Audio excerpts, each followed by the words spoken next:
है कलर डाल दिया, इस पानी में थोड़ा सा हमने कलर डाल दिया। ठीक, अब हम क्या करेंगे, एक हमने इसमें स्ट्रॉ लगाया और एक यहाँ पे छोटा सा ऐसे रबड़ की चीज से क्या किया, इसको सील कर दिया। ठीक है, अब इसमें हमने देख लिया कि जो पानी का लेवल है पाइप में कितना है, स्ट्रॉ में कितना है, यहां तक है। ठीक है, अब हम क्या करेंगे, अपने हाथों को हम ऐसे ऐसे करेंगे।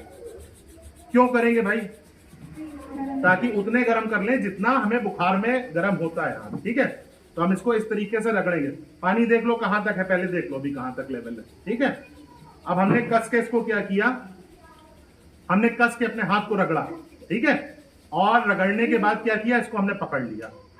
ठीक, मान लो ये तुम्हारा घर पे बना हुआ थर्मोमीटर है, इसको हमने रगड़ा और रगड़ के इसको क्या किया, पकड़ लिया। अब देखते हैं क्या होता है उससे, और अभी हम बताएंगे कि ऐसा क्यों हुआ। हाँ भाई देखो, पानी ऊपर बढ़ गया कि नहीं बढ़ गया? Yes sir. तो इसने काम तो वही किया जो थर्मामीटर करता है, है ना। अब इसने क्यों किया ये मुझको कौन बताएगा, कौन बच्चा बताएगा, या चलो हम बताते हैं। क्या पानी गर्म हो गया? नहीं, है ना। पानी इतनी जल्दी गर्म नहीं होता। जल जो है वो ना बहुत जल्दी गर्म होता है ना बहुत जल्दी ठंडा होता है। ठीक है, गर्म होने के बाद यहाँ पर जो वायु थी, इतने हिस्से में जो वायु थी, ठीक है, जब हमने ऐसे करके हाथ को गर्म करके हथेली को अपने इस पे लगाया तो वो वायु गर्म हो गई। और वायु गर्म होके क्या करती है, क्या करती है, दूर जाती है ना, फैल जाती है। उसने फैलने की कोशिश की, ठीक बात है, ऊपर जाती है, लेकिन ऊपर तो हमने रास्ता बंद कर रखा है, तो वो कहाँ जाएगी, पूरे में फैलेगी। जब वो फैलती है तो क्या करती है, इस पे दबाव डालती है, इस पानी पे, है ना। और जब दबाव डालती है तो पानी के पास, जल के पास जाने के लिए एक ही रास्ता क्या है, वो ये पाइप है ना। अब ये कैसे उपयोगी है कि मान लो सामान्य दिनों में हम इसको छूते हैं तो ये लिक्विड यहां तक रहता है, ठीक। लेकिन जिस दिन आपको 102 बुखार होगा, 101 बुखार होगा, उस दिन क्या हो जाएगा, उस दिन जब छूओगे उस दिन हाथ रगड़ने की जरूरत नहीं पड़ेगी। तुम ऐसे ही हाथ ऐसे लगाओगे तो क्या हो जाएगा, ये ऊपर आ जाएगा। तो तुम समझ जाओगे कि आज हमको क्या है, ठीक। और अगर तुम बाहर मार्कर से लिख लो कि यहाँ जब तुमको 101 बुखार हुआ तो तुमने यहाँ पे लिख लिया 101, ठीक। अब कभी भी तुमको 101 बुखार होगा, तुम ऐसे लगाओगे तो वो अगर वहां तक पहुंचेगा तो 101 है, और अगर उससे ऊपर चला गया तो कितना है, 102। बिल्कुल, या उससे भी ज्यादा हो सकता है, ठीक है। तो यहाँ पर ये उपयोगी। अब इससे बेहतर तुमको हम उपयोग बताने जा रहे हैं इसका बहुत अच्छा उपयोग है। संजय जी इसको थोड़ा सा आपके सर से हम कहेंगे इसको जलाएं कैंडल को, और बल्कि हम लोग 2 कैंडल जलाएंगे, एक हम और एक सर। अब जो रूम टेम्परेचर होता है,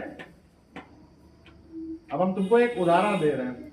जैसे रूम टेम्परेचर जाड़े और गर्मी में क्या होता है, अलग अलग हो जाता है ना। तो मान लो गर्मी के दिनों में जब तापमान तुम्हारा, अभी गर्मियां शुरू हुई थी अप्रैल में, तो तापमान कितना था, 30 डिग्री, 35 डिग्री, 36 डिग्री, ठीक। और फिर एकदम से क्या हो गया था जब बहुत बड़ा था, 42 डिग्री, 44 डिग्री, है ना। तो मान लो ये तुम्हारा 36 डिग्री है, और तो अगर तुम्हारे ये कमरे में रखा है तो ये लिक्विड हमेशा इतने पे ही रहेगा। क्यों भाई, सही है कि नहीं? तुमने यहाँ पे एक मार्क लगा लिया। एक दिन तुम दोपहर में लौटे, तुमने कहा आज बहुत गर्मी है ना, क्योंकि तुमको महसूस होगा गर्मी ज्यादा है। तो उस दिन पता है क्या होगा, उस दिन जब तापमान ज्यादा होगा, ऊपर हवा वाले से, जब तापमान ज्यादा होगा तो देखो ये होगा, बढ़ रहा है, तो ये हो रहा होगा उस दिन तापमान की वजह से लगातार बढ़ रहा होगा। तुम कुछ नहीं कर रहे हो, कमरे में रखा हुआ है, और ये अपने आप क्या कर रहा है, उसमें बढ़ता चला जा रहा है। और अभी देखना ये कहाँ पहुंच जाएगा, बुझ गई, कोई बात नहीं, इसको दोबारा जला लेते हैं। हाँ बिल्कुल, हम आपको निकाल के दिखाते हैं, इसको बाहर निकल जाएगा वो तो दिख ही रहा है। हाँ चलो भाई, हाँ भाई देखते हैं, चलो बच्चों बाहर आएगा कि नहीं आएगा ये बताओ तुम लोग, आएगा? चलो देखते हैं।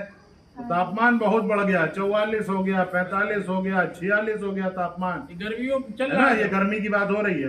तो तुमने कहा है तो आज तो भैया भाई बहुत गर्मी है, और एक दिन पता चला कि इसका जो लिक्विड है वो क्या हुआ, ये बाहर आ गया। तब तुम समझ गए कि अब तापमान कितना हो गया, 50 पहुंचने वाला है तापमान, ठीक है। तो अगर तुम इस पे छोटे